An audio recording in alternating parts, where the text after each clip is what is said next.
As you can see on the screen, South Asia Students for Liberty has started the Local Coordinators Program. It's a great way to meet libertarians and all over the world and contribute towards a fair society. As you can see here,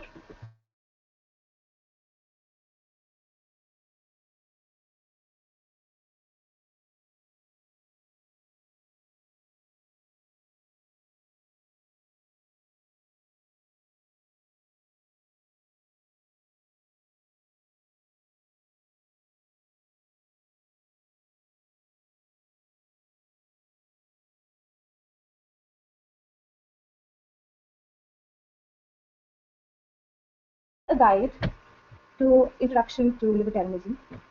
We also have SFL publications. You can download them as a free PDF or you can order physical copies. We also have webinars.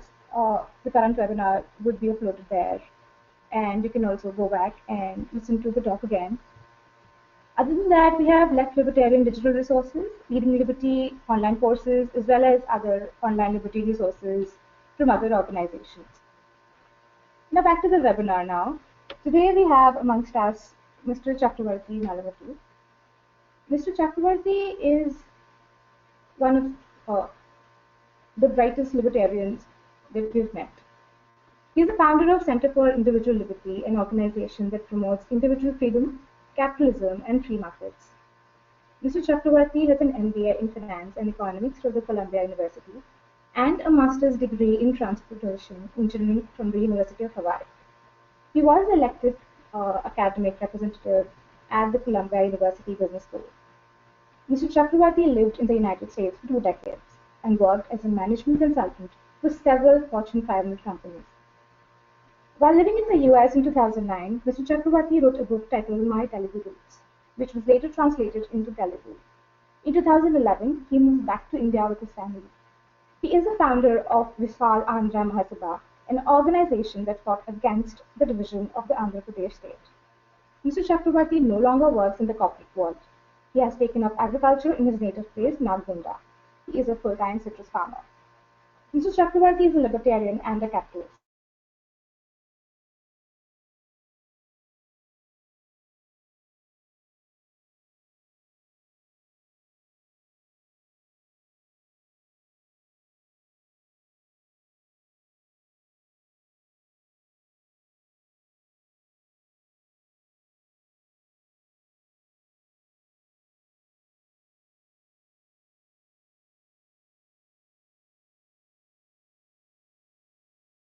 You can find the question icon on top of the webinar screen.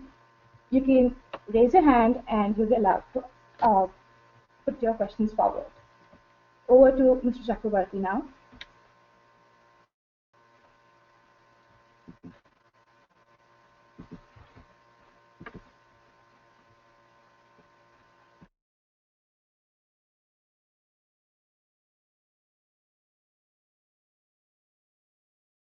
Can you hear me now, Shri?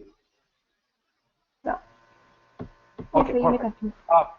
Okay, thank you very much, Shri, for that kind introduction. And I want to do a couple of quick tests. The webcam, can you see my video? Yes? So we can see your video. Okay, and then I have PowerPoint behind it. Are you able to see the PowerPoint also, or do I need to move it around? So we can see the PowerPoint perfectly. Okay, so I'm looking good, yes? I'm the PowerPoint, you can see everything is fine. Yes, sir. Yes, sir. Everything's perfect. Okay, wonderful. Okay, thank you very much. And you know, Students for Liberty is a great organization, especially for those still in the schools and colleges and then universities, to get familiar with the libertarian ideology. Libertarian ideology has been very ancient. Actually, some of its origins can be found in China, but of late it's been popularized in Europe and in the US. Even in India, libertarian ideology was quite mainstream, to say. Mahatma Gandhi was quite a prominent libertarian. Bala Gangadhar Tilak is another great libertarian from India. But post-independence, libertarian ideology pretty much disappeared from the Indian subcontinent. So making small strides, still a small group of people. In fact, B.R. Ambedkar was another liberal originally when he started off. He is a graduate of Columbia University as well. Later on, I mean, I think he digressed a little bit, but still essentially at heart, he was a libertarian. So these webinars, I think, are a great way to get started. Given that we only have an hour, we can't get into the depth of the ideology. It's a very straightforward ideology. It stands for non-violence, non-aggression. Allow people to do freely what they want to do. As long as your actions do not harm others, you should be free to do whatever you want to do. You should be able to choose the line of work that you want. You should be able to practice the religion that of your liking. You should be able to get the education of your interest.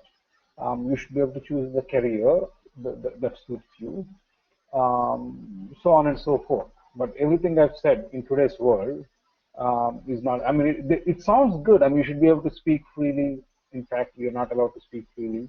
There are all sorts of restrictions on speech. Career of your choice, I mean, with all sorts of government restrictions on education and job market, you usually don't have the freedom that you want. So today we are in a world where government plays a chief role in stifling our individual freedoms. And that's where libertarian ideology comes into picture. It's not only social freedom, it's also economic freedom. Especially in colleges, social freedom is more often talked about. That's more popular in the student world. But once you get out and once you have a career, it's the economics that plays a very significant role. So I've offered a few topics for this webinar, and there are quite a few. I mean, libertarians in the current world, we take radically different stance from the mainstream thinking. To give you a few examples, we'll be very opposed to Reserve Bank of India, opposed to paper money. We will be for ownership of guns by private citizens. We would be for free markets. I mean, absolute open free trade between countries, even between Pakistan and India, Bangladesh and India, and China and India. We believe that's very healthy for the economy and for the countries. Generally, libertarians, don't subscribe to the notion of global warming or some of the solutions that are being offered as a fix to global warming. So we are for small government, because we believe government is an institute of violence.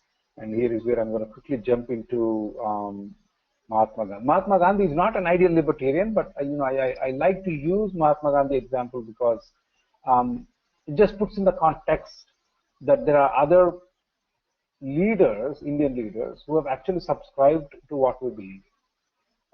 So Mahatma Gandhi said the state represents violence in a concentrated and organized form. The individual has a soul, but as the state is a soulless machine, it can never be weaned from violence to which it owes its very existence. So it's probably sounds heavy duty to several of you,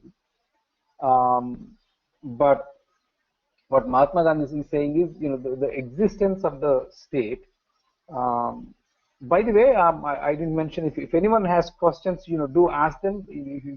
I don't want this to get more like an academic exercise and what you hear from your teachers and lecturers and professors in your class. Please do make it interactive, and if you have any questions, just type them away. I will take a pause. If I just do a monologue, it tends to get a little boring for folks. So you're welcome to make it interactive. And if the question is interesting enough, I will ask Shri to just unmute the line, and then we can do back and forth. So do not hesitate to raise your hand or ask the question. So just quickly, in terms of why, from a moral angle, why government is a violent institution, because government survives on taxes, and tax is not something you pay voluntarily.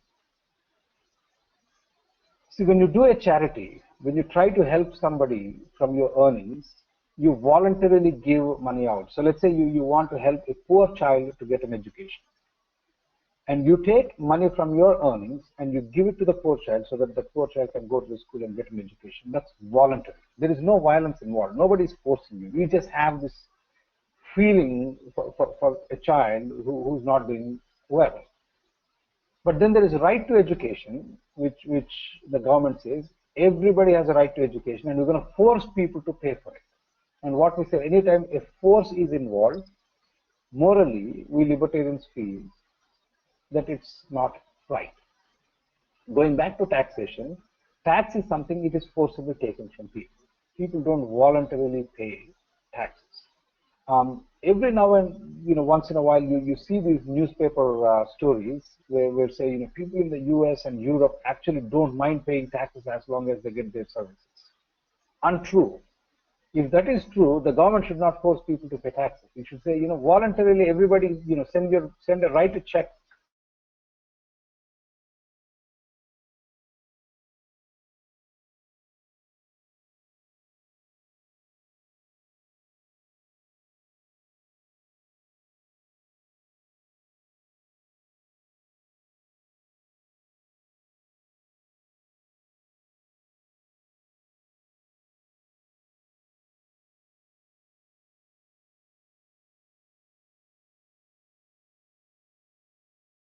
Eventually, if you keep refusing to pay the taxes, the police officer comes to take you to the court and then eventually to a jail. And if you say, this is my house, police officer, you cannot enter my house, he will forcibly handcuff you. And if you still refuse to go with the police officer, he will consider it as an assault on him and he'll use force. He can hurt you, he can even shoot you because they are entitled to shoot in self-defense. And that's where the violence comes into picture. And many libertarians have talked about this, and that the ideal state is a state of no government, which is what Mahatma Gandhi said. In the ideal state, the second bullet I'm looking at, in the ideal state, therefore, is where there is no political power because there is no state. But the idea is never fully realized in life. As of now, we haven't seen a system where there is no government. I mean, we still need to protect ourselves. India, the borders of India have to be protected from Pakistan, China, and whoever else, like the national defense. And if two people are fighting with each other, or one person is assaulting another one, we still don't have a proper mechanism to protect the innocent victim.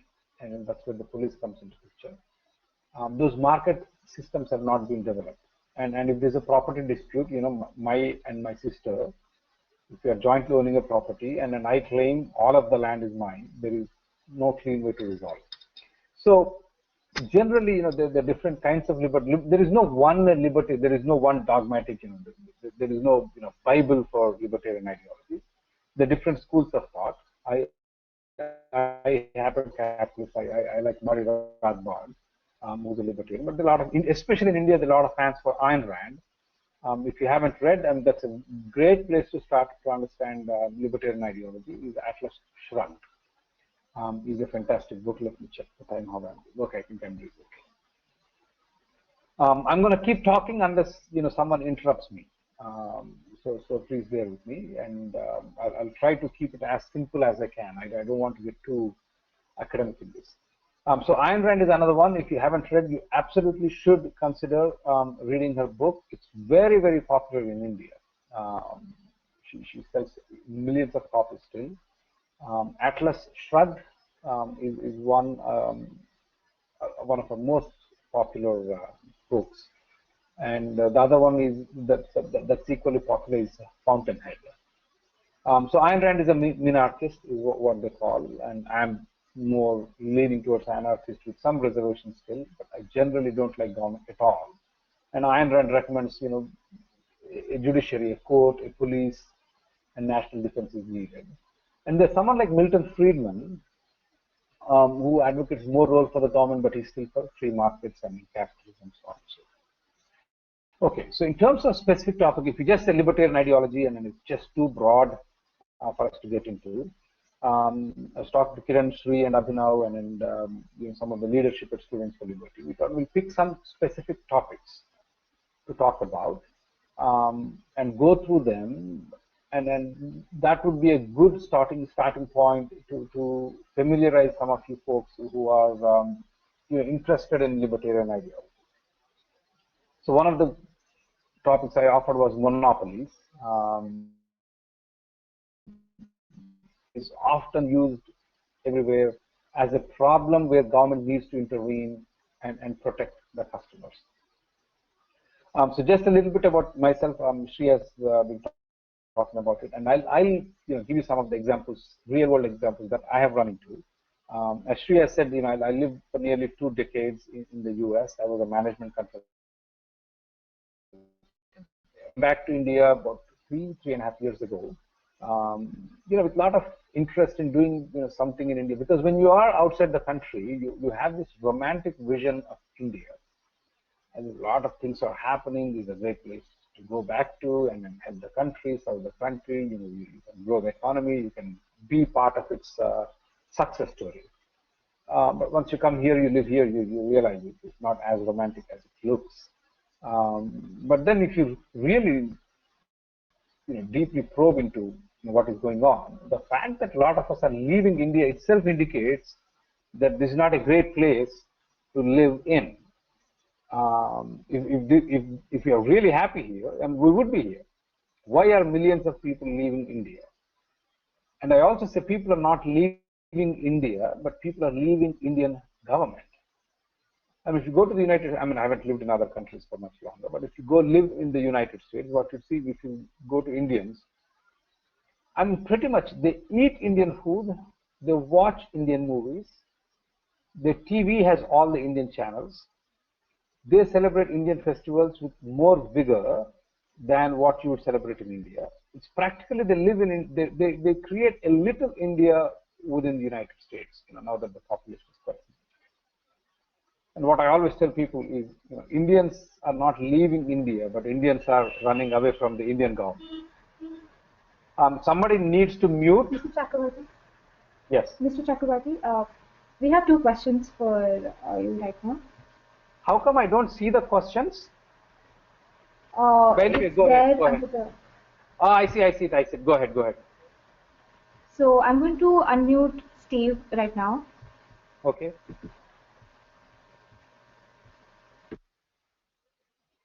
Steve, go ahead, please. I was curious how libertarianism, in your view, relates to the concept of Swaraj. So Swaraj stands for self-rule. I think Mahatma Gandhi is widely misunderstood by Indians in terms of what he was trying to propagate in terms of non-violence. Non-violence in the form of non-aggression principle is what he believed in. He was actually not against wars, as for someone like Hitler, or in many instances he said, as self-defense, violence is acceptable. If someone is trying to come to kill you, Mahatma Gandhi is not for once believed in non-violence. He'd say, you could go ahead and defend yourself. And then his concept of Swaraj particularly included Gram Swaraj, is what he was quite known for, is village governance, which is basically a decentralized form of government where every village, because India back then at the time of independence was a country of villages. Even today, probably about 50 to 60% or even more of the population lives in villages. And what he advocated was Gram Swaraj, where governance happens at the village level. He's not a, how would I say, a full-blown libertarian. There are quite a few flaws in his libertarian ideology, but he strongly believed in the non-aggression principle, and he was strongly against the state. And since he believed the state cannot be eliminated, he wanted it to be as decentralized as possible. And the Swaraj came from, people always think Swaraj as in self-rule from the British, which was there, but it went much beyond the British. Once the British left, British were outsiders coming to India and ruling, but he didn't want a strong central government. He wanted Gram Swaraj, which is a village government. Every village to have its own government, its own set of rules, and they would decide. how to run the country. But India took a diametrically opposite approach of socialism, big state, nationalization, and as soon as independence came about, um, I mean, practically we wrecked the country. And then everybody started thinking, Britishers are better in ruling India than Indians. It's nothing to do with Britishers or Indians. It's just a matter of the policy decisions that were made. Mahatma Gandhi's dear friend Nehru chose socialism or capitalism. I mean, he was more enamored with what was going on in China and Soviet Union than what was with the United States. And there were some, pretty significant foreign policy mistakes made by Western countries too. India was a multicultural society, but for some mysterious reasons, Western countries favored Pakistan over India, and as a result, Indians didn't have choice but to go with the other political players in the world, which are named the Soviet Union. But anyway, I don't know if I answered that question, Steve. But Swaraj, in the sense, many Indians understood Swaraj as independence from Britishers. And my argument is Mahatma Gandhi's concept of Swaraj went Swaraj means self-rule, much beyond independence from Britishers, but it went beyond self-rule for Indians at the village level. I hope that helped. And what was the second question? Shri, you mentioned there was a second question. Hi, I'm Aditya, and I was just curious.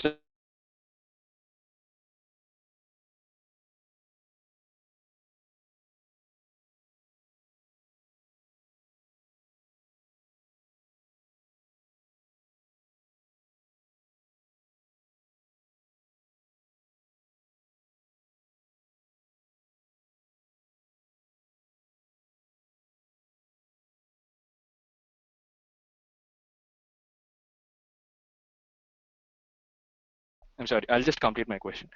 Yes, Aditya, go ahead.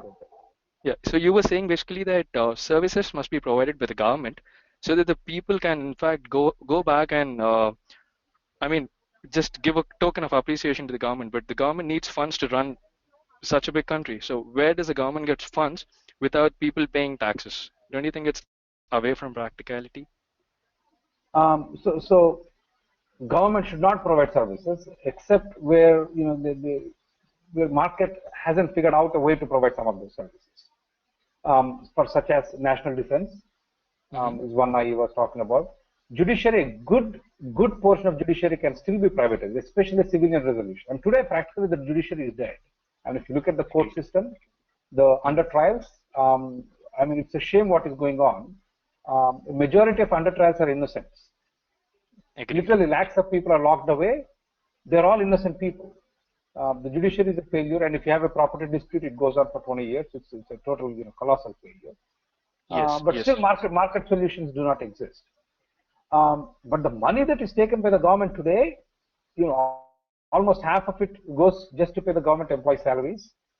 This goes to welfare schemes, such as Rural Employment Guarantee Act and so on and so forth. That's just never-ending list of welfare. No, that is just a way where the government is spending it.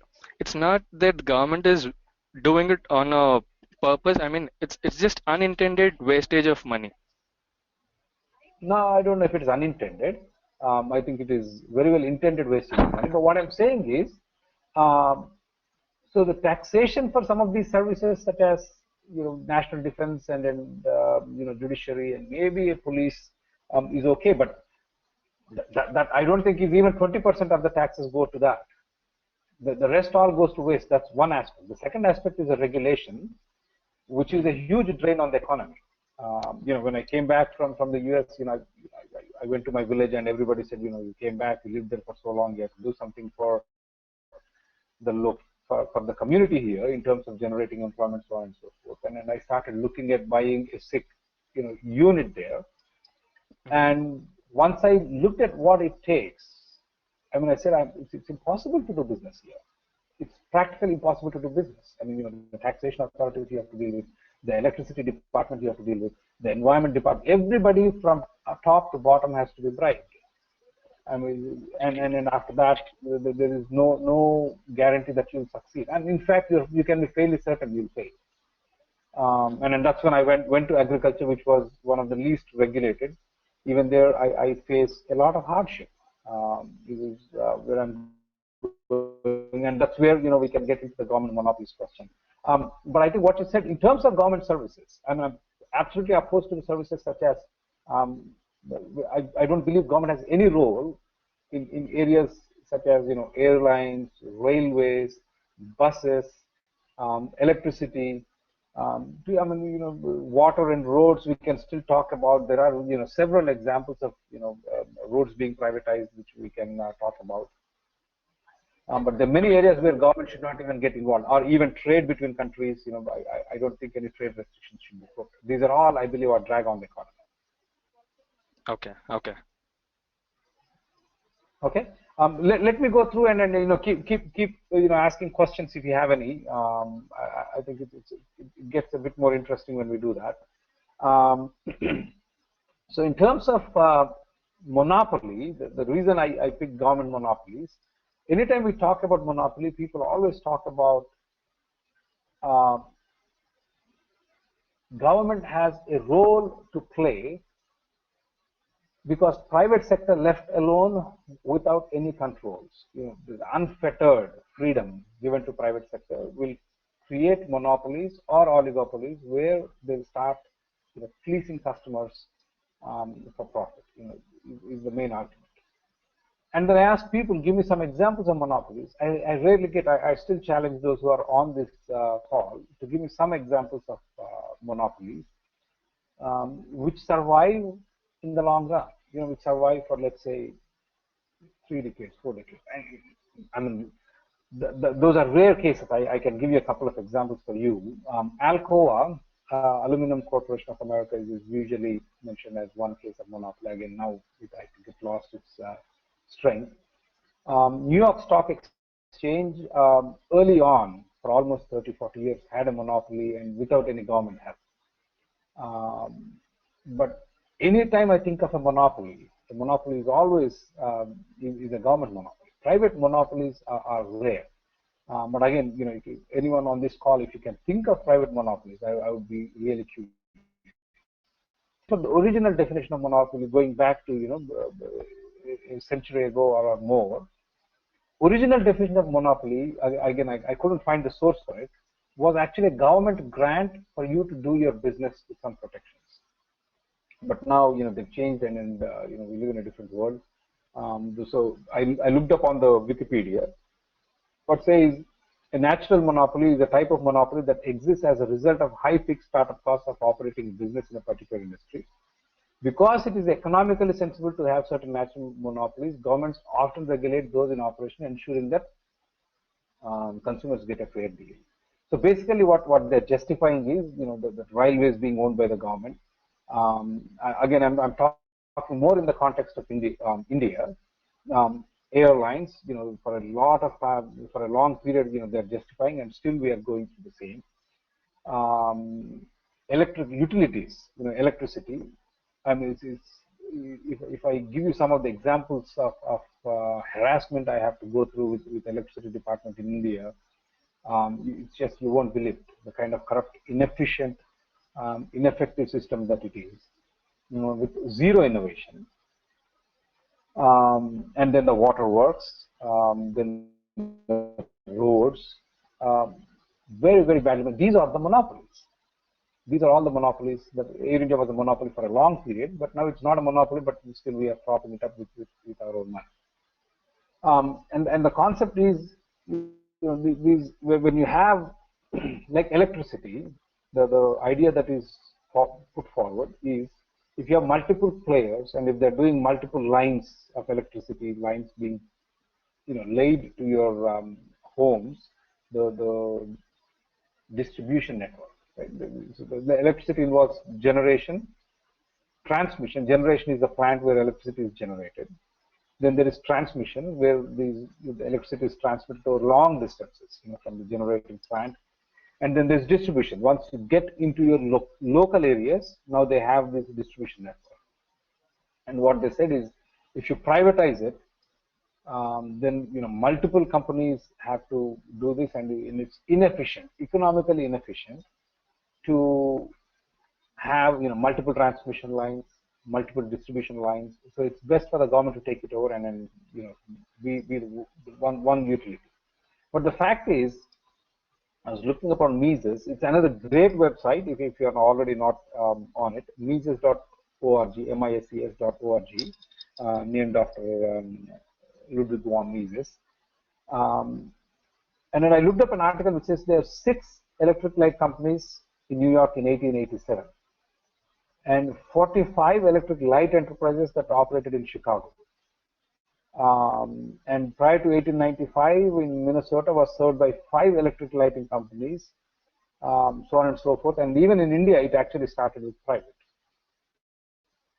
But today we are led to believe, that private enterprises, left alone, cannot provide electricity, cannot innovate.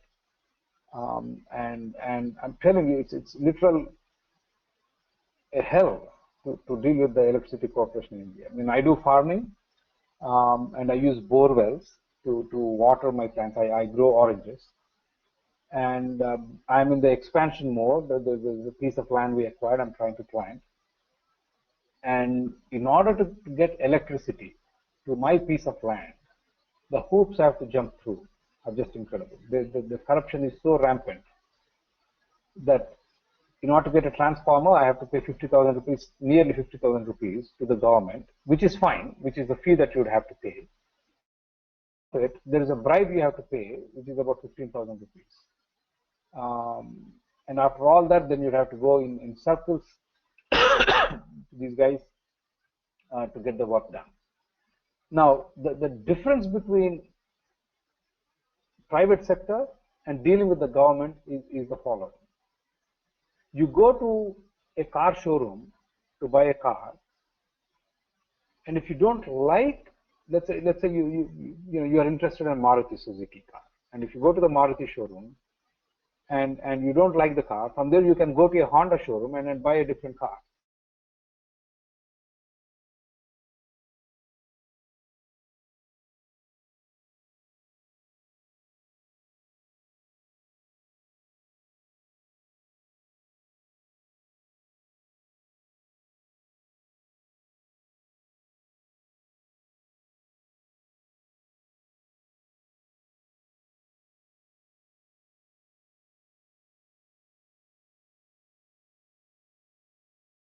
For it. And another great monopoly in India right now is Indian Railways.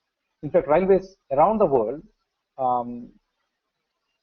for the most part, are monopolies.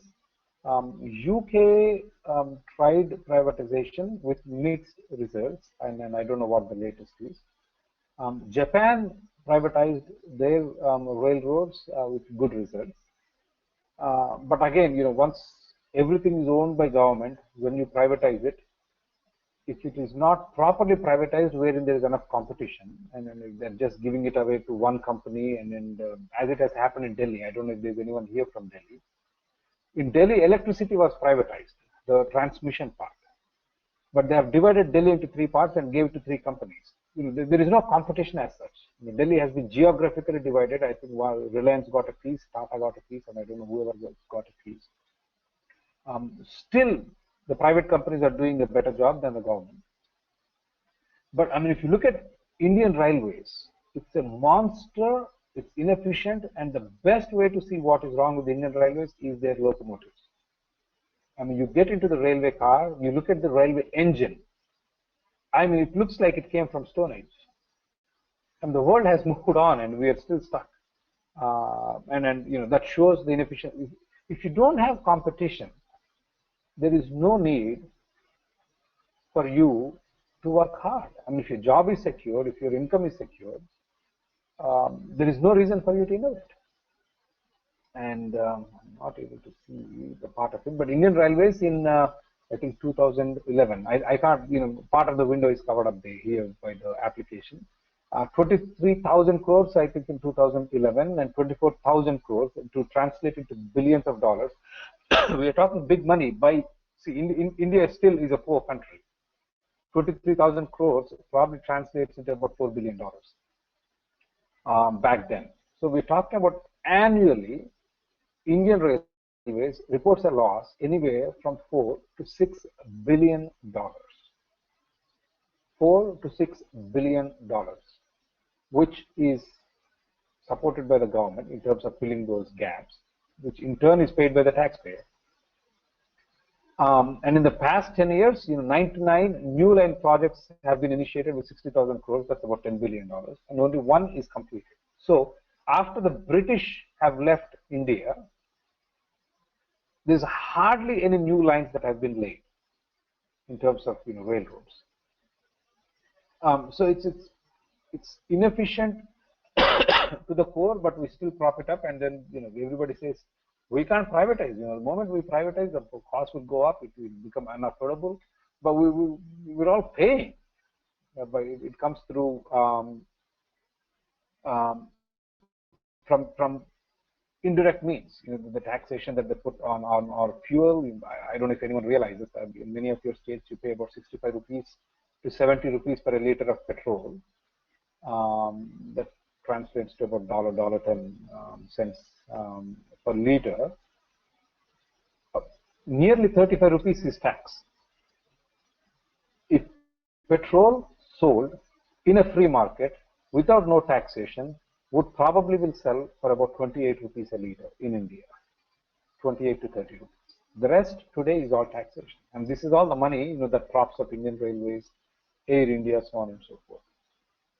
But a great example is United States. United States history. Today everybody says US is such a horrible country. They don't believe in mass transportation. Look at Europe. Everybody travels by train, and it's good for the globe, so on and so forth.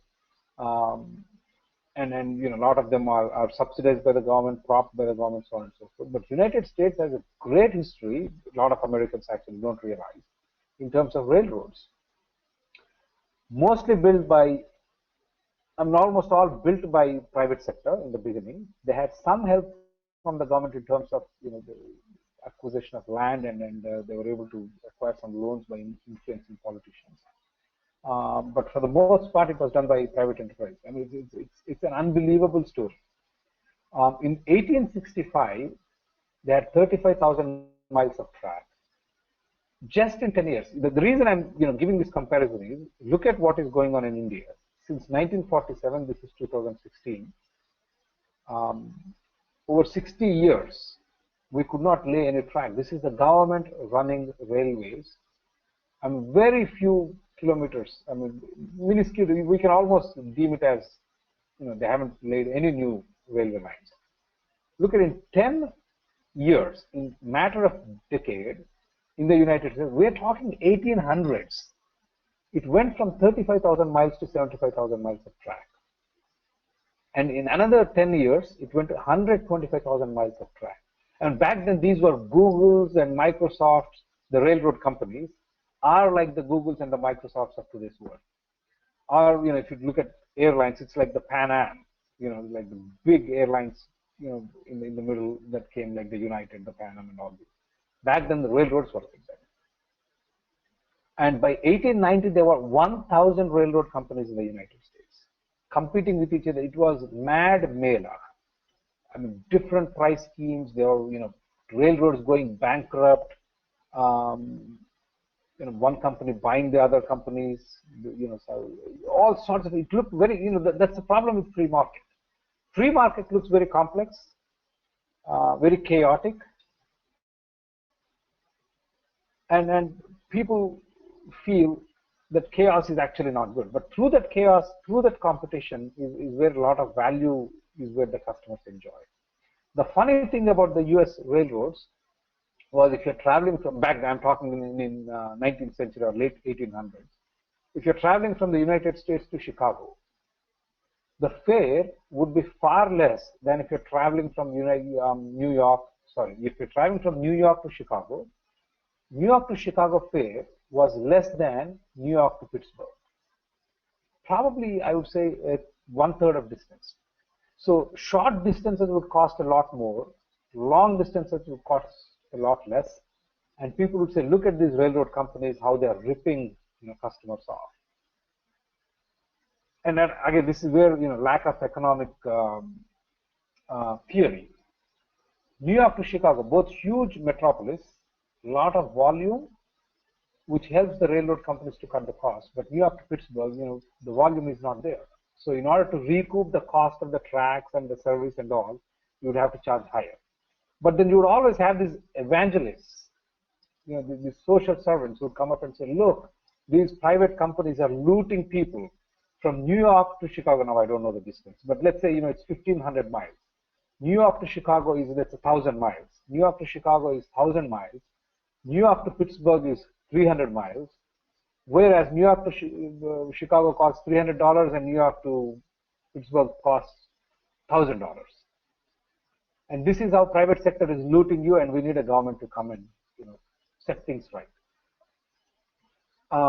And then came a commission called Interstate Commerce Commission. We don't need to get into all those details, but it's a government organization which came to regulate the railways, which are looting the customers, so they claimed. And the funny part was, even the railways, the private rail companies went to the government and said, please regulate us. And this is not very unusual. This happens, quite frequently when there is a lot of competition. When one company is killing the other company left and right, in those desperate conditions, private companies go to the government for help because government has this authority.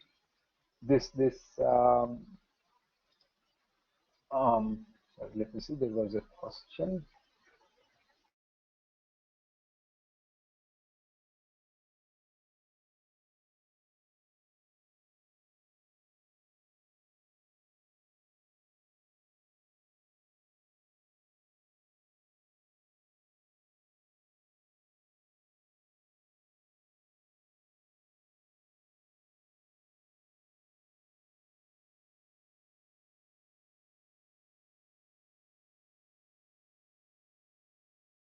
That is, squeezing people out of their money. And the funny thing is, the private railroad companies, these 1,000 companies, such cutthroat competition that they're not able to survive. So there's always someone more efficient coming into play and then driving someone out of the business. And so they went to the government and they said, okay, why don't you fix the prices so that we don't have to go belly up all the time. And the government entered and they regulated the hell out of it. And believe it or not, in late 1800s, United States, the privately laid railroad network, the length of the network is more than the rest of the world put together. All of the world had less than the railroad network in the United States. This is the same place where today Europeans scoff at Americans, saying these are Americans with no concern for the planet Earth. They all drive their automobiles, gas guzzlers. Whereas, we Europeans are so good, we care about our environment, we always take mass transit. But this was the US in 1800s, believe it or not, and destroyed by the government because they regulated hell out of it, they fixed the prices, and many companies went belly up, and then, these companies like Amtrak now, which are practically run by government. And it's a disaster. I mean, it's absolute, I think the last now functioning one is left is Amtrak in terms of interstate or intercontinental, whatever they call them. It's all gone. So the source for this that I put out, I did, it's not a detailed lecture on monopolies. Milton Friedman, Free to Choose, is a great book that you should read. I'm not a big fan of Milton Friedman as a libertarian, though he introduced me to libertarian ideology. I was a huge fan of his, but not anymore. But his book, Free to Choose, a very easy read. It's something that you must try reading. And if you read Free to Choose, there's a chapter on the railroads in the US. So something for you to look into. There's another government monopoly called Air India. I don't know how many of you know Air India was owned by Tata. I don't recall what the name of the airlines was. It was owned by Tata. It was a private airline. And post-independence, India chose socialism as their path. for economic prosperity, or I should say for their economic ruin, which practically ruined India. Part of that was they have nationalized Air India, which was owned by Tatas. And for the longest period, they would not allow any private airlines in India. So for international travel, there was Air India, and for domestic travel, there is Indian Airlines. And these are the only two choices you have, and the airports are owned by the government. And they have never been profitable. And that's the power of monopoly. You know, when in a monopoly, when there is no competition, you can just,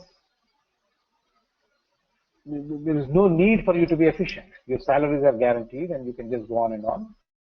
The funny part is, after liberalization, initiative has begun, there are umpteen airlines in India now.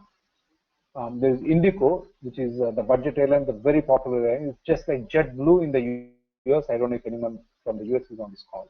Like JetBlue, there is an airline in India called Indigo. And there's several more. SpiceJet is another one, and Jet Airways is another one, and then there are quite a few, and several are coming up, and they're local. I mean, I live in Telangana state. There are flights just between Telangana and AP. It's called 4-star Air. So there's just, and then the moment the privatization has come into picture, I mean, people have enjoyed the benefits of competition, great service, on-time performance, reasonable ticket prices, despite heavy taxation on the airline tickets. But nobody has the courage to shut down Air India. I mean, it's unbelievable. Debt today is at 40,000 crores. So that's about, I would say, $7 billion, or about six to $7 billion is what we're looking at today debt. And by the way, this is after some of it has been cleared. It used to be more than $10 billion debt. Annually, they pay an interest of almost 3,800 crores, which is $750 million. Just last year alone is 36,000. This is a poor country where people are struggling to live, and the taxpayer money is being thrown at these entities. And in 2012, government paid a bailout of 30,000 crores, which is $5 billion. Nobody knows why this airline is still in existence. It doesn't make any money. None of its routes, zero. All of its routes are losses. And so if you have some paranoia about some foreign airline coming into India and running and then taking some of our money away and business away, that's one thing. But the Indian-owned airlines, which are doing phenomenally well, which are making a lot of money, creating a lot of employment, why should this monster of a company be in existence? We do not know. And then there was a leftist government called Congress, or UPA, which is an alliance, but the main party being Congress. So somewhat understandable because they are very cozy and friendly with the union. And then in the recent elections, we've been given an option of somewhat of a right-wing government, as they claim, and then now it's called NDA government. They're very clear. They say, the aviation minister is actually from AP, Ashok Gajapati, clearly said, we are not into privatizing Air India. We do not want to privatize Air India. And this is a right-wing government. And then we're still living in 21st century, and this airline is a huge drain. Hardly even Indians don't want to travel on it. Their occupancy on the international route, there's talking of some segment, I think, between Delhi and some city in Australia is 40% on one of the 787s that we're talking about. Then people always ask, why are you so concerned about losses with Air India? But look at Kingfisher. Kingfisher is another Indian airline which went belly up. But a private airline going belly up doesn't bother me at all. Whereas Air India incurring losses bothers me quite a bit. And if you're wondering why is that, when Kingfisher goes belly up, it's not my money. It's investors' money. Some people thought Vijay Mallya is a good businessman and his Kingfisher Airlines will do well, and they went ahead and put their money and they risked their own money. But when Air India is incurring billions of dollars of loss, it's our money. In fact, to be honest, it's poor people's money. Airlines today, even in this day and age, air travel is mostly for rich and upper middle class people of India. And when you're paying 30,000 crore rupee bailout to Air India, I mean, it looks like poor people are financing the rich because the taxes are paid by everybody. The tax on petrol that I was talking about, which is more than 50%, and the other monstrous taxes that poor people pay on alcohol. The poor people are addicted to alcohol, and there is 75% tax on alcohol. And this is all the money that poor people comes into the system. And basically, poor are financing the travel of the rich, is how I look at it. But yet, we prop this up. But what I'm saying is, it may look inconsistent. Why is this guy obsessed with Air India, but then private airlines are doing equally bad? They're going belly up. But private airlines, I don't care. See, private airlines will survive, will stay in business only when they serve the customer's needs. So today there is an airline called SpiceJet, which is not doing really well, and then very soon it may go, belly up or go bankrupt because its service is bad. It's not on time. The planes are not well maintained, so they're not doing very well. Whereas Indigo, incredible performance. So they make profit. The companies in private sector that serve people's needs or society's needs stay in business, whereas in public sector, they go out of business very quickly. But Air India, if it goes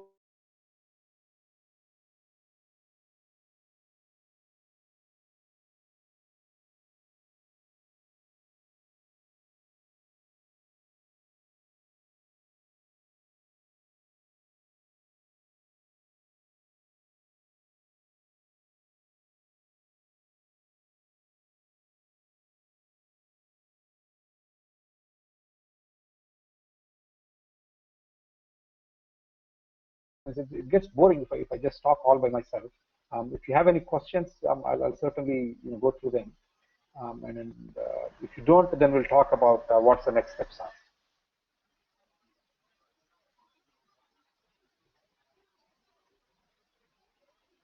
are. Hi, sir.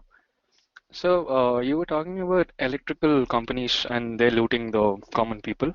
But don't you think when you're talking about monopolies and when it is boiling down to corruption, don't you think the root cause is corruption and that's why monopolies are suffering? Like in case of when you see electricity departments, the person working as a peon or whatever in the lower cadre is charging money, and there's a lot of rampant corruption going on. And in the end, there is the electrical company, the big company that's suffering.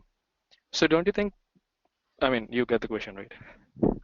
No, I get the question, but I have a question for you. What is your solution for corruption? I'm just curious. So it's just crack down upon each and every person who's who's involved in the corruption, sir. See, I just don't think that would work. See, my solution to corruption, the libertarian solution, I think most of the libertarians would agree. As long as there is a government, there will be corruption. Because when you have monopoly, see, it's anything but natural. See, human beings are greedy. Predominantly. So there are rare exceptions, right? Rare exceptions, Mahatma Gandhi and all these guys. Great saints, I understand. But a vast majority of human beings are greedy. And greed is good. Greed is what keeps our civilization surviving. People who are greedy are the ones who produce things. You see, today I'm greedy. And as I'm greedy, I try to grow as many oranges as I can and sell it to people.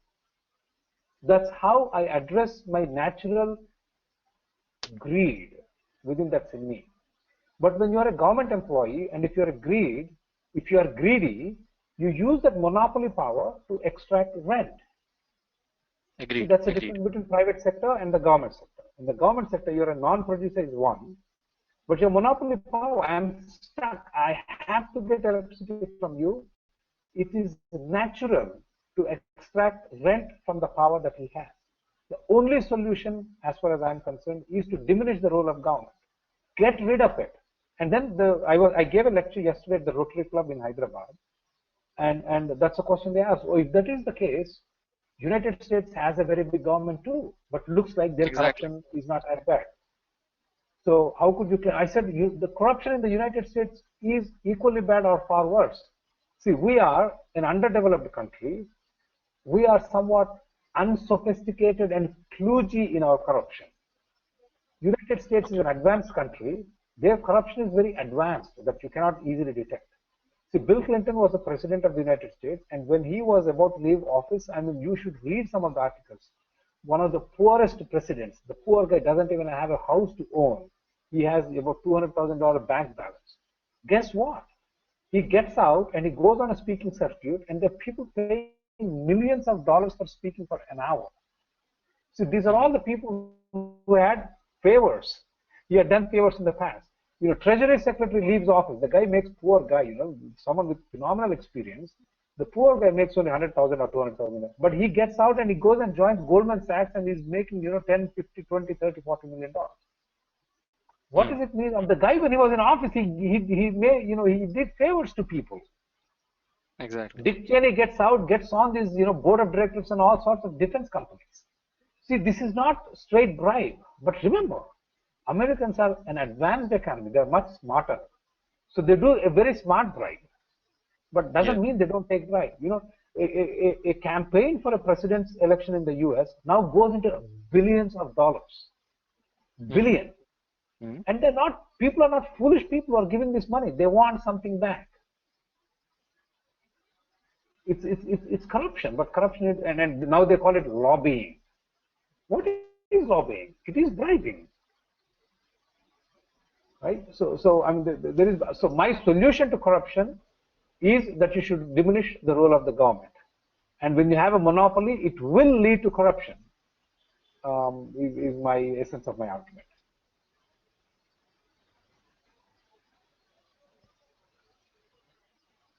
And Vesh, you can ask your question. Hello, is it audible? Yes, you are. Hi. Actually, my question is, healthcare will be accessible to rural areas if governments are absent, because the market won't reward them if they provide services to the small section. They won't be profitable then. So that would be depriving the rural areas, right? So in a way, we are letting them to die if we are thinking in like moral sense. So that's the thing. So in absence of government, then it's like necessary evil. That's what I think. So what do you think about that? No, people live where they live by their free choice. I mean, we're not forcing people to live in villages. I mean, you know, millions of people are migrating from villages to the cities.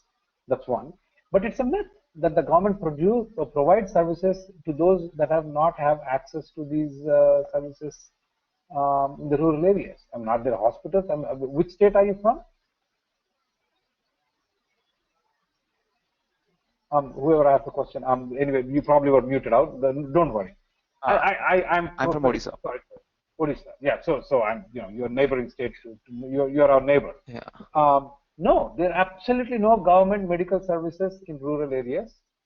They're there in district headquarters. I mean, I work in one of the very backward rural areas. And if the villagers have a health problem, they go to a private doctor or someone who has a nursing degree. They call them RMPs. People are horrified, scared to go to the government hospital. If you have no other choice, you would end up there. If you have any little money, you would not go to a government doctor. Recently, some of my employees, they are spraying a pesticide and someone went into their eyes. The first place they went to is a private doctor. They found an eye doctor and then they went and got their treatment. No, nobody is getting. Not only for healthcare, you know, for RTC, the example I gave, the Road Transport Corporation, the main argument they make is if there is no government providing service, who will service the rural areas? Like the villages where the routes are not profitable, who will go there? But I have news for you. The government RTC doesn't go there. It is the private sector that is providing transportation to the remotest of the remotest inaccessible areas via autos. And I think this is common for many states in India. These private autos are providing door-to-door service, which none of the RTC is doing today. Same thing applies to electricity. If we privatize electricity, what happens to the rural areas? I have news for you. I live in a village now, 12 hours in a day in summer, no power. From 6 in the morning till 6 in the evening, there is no residential power. And even in the night, we get in the night, and somewhere around midnight, we lose power for 2 to 3 hours. This is the situation in rural area, and you compare that with the urban area, we get about 18 hours of power in urban area and about 10 hours in the rural area. And if it's agriculture, I get 6 hours if I'm lucky. Typically, I get 4 hours of power in a day. In 24 hours, to run my agriculture, I get about 4 hours. That's a typical day. So this is a myth, is what I'm saying. Private sector is far more capable. Yes, city would have a lot more because of the economies of scale. But to think that the government is going to do providing service there doesn't happen. Again, this is based on my experience I'm talking.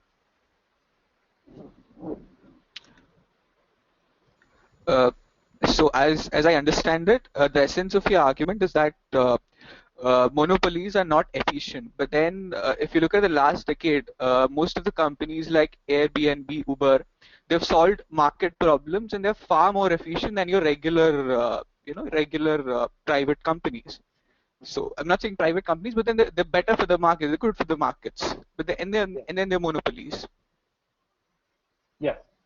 Which is a monopoly? Help me again.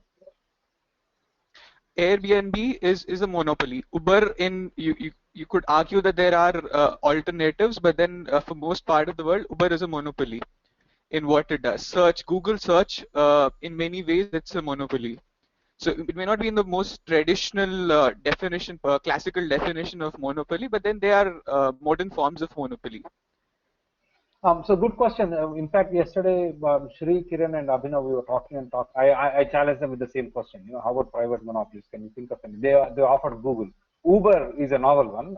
I by any means don't think Uber is a monopoly. I mean, in India, if you look at what is Ola cabs is far more popular than Uber. Google, Yahoo was the #1 search engine.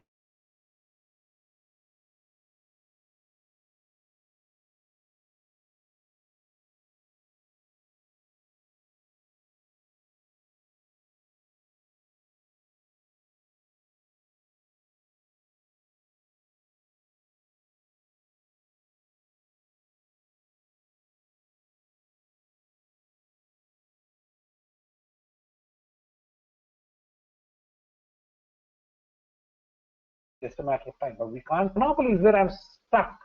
I'm forced. I need an electric connection, electricity for my home. I have no place else to go. I need a water connection. I have no place else to go. I need to fly from Hyderabad to Delhi. I have Indian Airlines, but nowhere else to go. And that's what is a monopoly. I mean, there is no other choice. You have a choice. For Google, you have Yahoo, you have Bing, and you have other the other fringe search engines too. And by the way, you yourself can start a search engine. To build a search engine is not a huge technology actually.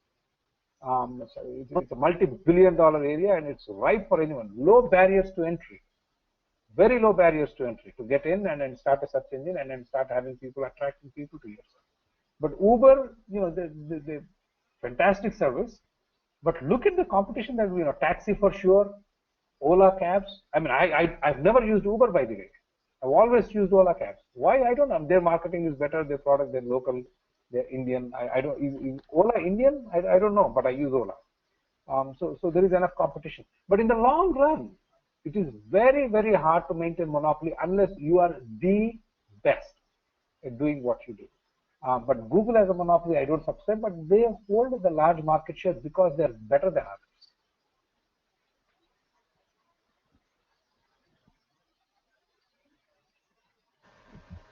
I don't think we have any more questions right now. Okay, we have we have comments, but we don't have questions for now. So it was a very, very informative session. I'm sure everyone who attended benefited a lot from this. And I'm sure this being the very first webinar, this was a very, very great session. Okay, we have one person who has asked a question. So this will be the last question. We're already lagging a little bit. So this is Shreyas Bharadwaj. You can ask your question now. Hello? Can you? Yes, I can hear you. Am I audible? Yeah. Very much. My first question is, you gave the example of Gandhi. So during the 1916 Mapida riots in northern Kerala, he asked Hindus to die with a smile on their face when faced with marauding Islamic terrorists, so that communal harmony is protected. Your take? That was the first question, and the second one was any comments on the new legislation vis-a-vis arbitration which came out last month? Okay, the first one, I don't understand what happened. Again, these are political questions, right? In terms of what happened communally, I do not know. Again, I cannot comment on something that He wrote in the Young India about it. So ask that question one more time than the first question. So during the Mapila riots of 1916 in northern Kerala, when the Mapilas wanted to start a caliphate in Kerala, the Mahatma Gandhi, writing for the Young India, asked Hindus to die with a smile on their face. I'm quoting him. When faced with marauding Islamic terrorists, so that communal harmony, I am again quoting him, communal harmony is protected. Okay. He was again, Indian Libertarian. Okay. Now, again, Mahatma Gandhi is not, for me, a role model libertarian. As I said, even Milton Friedman, I am not too fond of these. I shouldn't say not fond of, I don't agree with some of his ideological positions. If Mahatma Gandhi said, again, if he said, I do not know, that one communal group is assaulting another communal group, and he asked the other communal group not to defend themselves, I do not subscribe to that ideology. I am all for self-defense. I don't want to be the aggressor. I don't want to be the first one to attack you. But when you attack me, I think it is morally, in fact, I feel I'm duty bound as a human being to defend myself. Any animal in the animal kingdom, when it is attacked, it's going to defend itself. I think I'm duty bound to defend myself with all means at my disposal. Right? And that's my ideology. And what happened in Kerala back then and what Mahatma Gandhi said, again, I don't know. If he said something different from what I have right now, then I don't agree with it. And what was the second question? I think the second one was more interesting. Yeah, the second question was a month ago, legislation came out, a proposed legislation came out on arbitration, civil arbitration. Any comments on the same? I do not know what the legislation about arbitration is, but I do have specific views on arbitration. I believe the civilian law in India should be privatized as much as we can. The reason being the entire system is broken. It's very easy. So let's say I own a piece of prime property. I live in Hyderabad. Let's say it costs 10 crores. Someone could easily come, they can go to the revenue office, cook up some fake documents and claim it is their land. And then he and I would go to the court, and that goes on for another 20 years. Because the courts are so overloaded, I mean, none of these things get solved. They just go on, and you have to bribe, the courts, and the entire judiciary is corrupt. But you cannot say the judges are corrupt because they threaten you to throw in jail. Because they say it's contempt case. Everybody knows, right? Nothing happens in the court system without bribing. Bribes everywhere. But I believe in civilian arbitration. It works beautifully in the international arena. Today, if Reliance and some German company or some US company or some other company have to enter into a business agreement, they go pick one of these arbitration companies in Singapore, or there are few prominent companies, and they play the role. If they enter a contract, this private arbitration company sits in between and says, if you both get into some kind of dispute, then you come to me and I will settle the dispute, and these two companies will pay a fee for it. And my view of arbitration is very simple. So you are selling me a property, so obviously we'll sign a piece of document.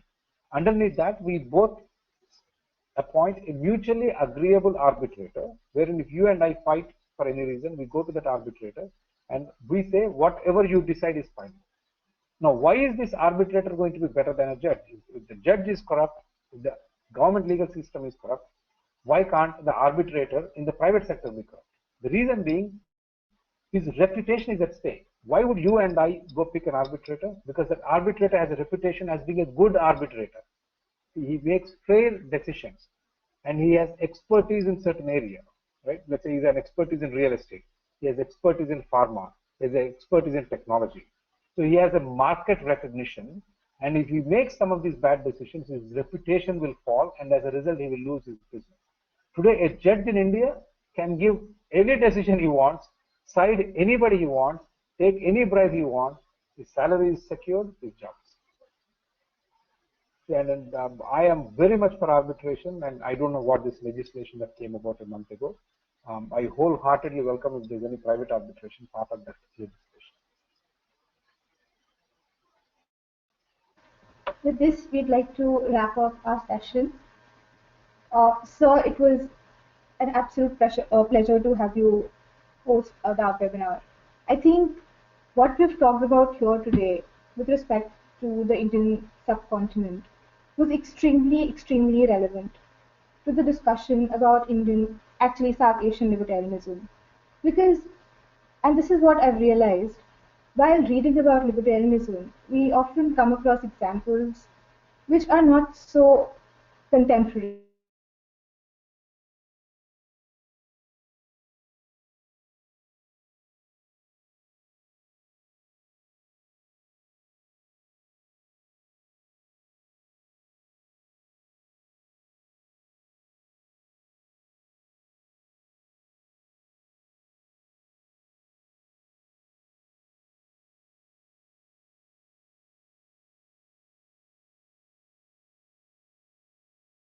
Do more harm than the supposed good that they promise to deliver. Also, we would like to thank you for starting off our webinar series on such a high note. With this, I'd like to wrap up our session. I'd like to remind you all about our LC program again. If you found this session informative and interesting, I'm sure you'll love being a part of Students for Liberty. Thank you all. We're going to host our next webinar on 18th of November, the same time, 8 p.m. on Wednesday, with a new speaker and a new topic. Thank you very much. Thank you.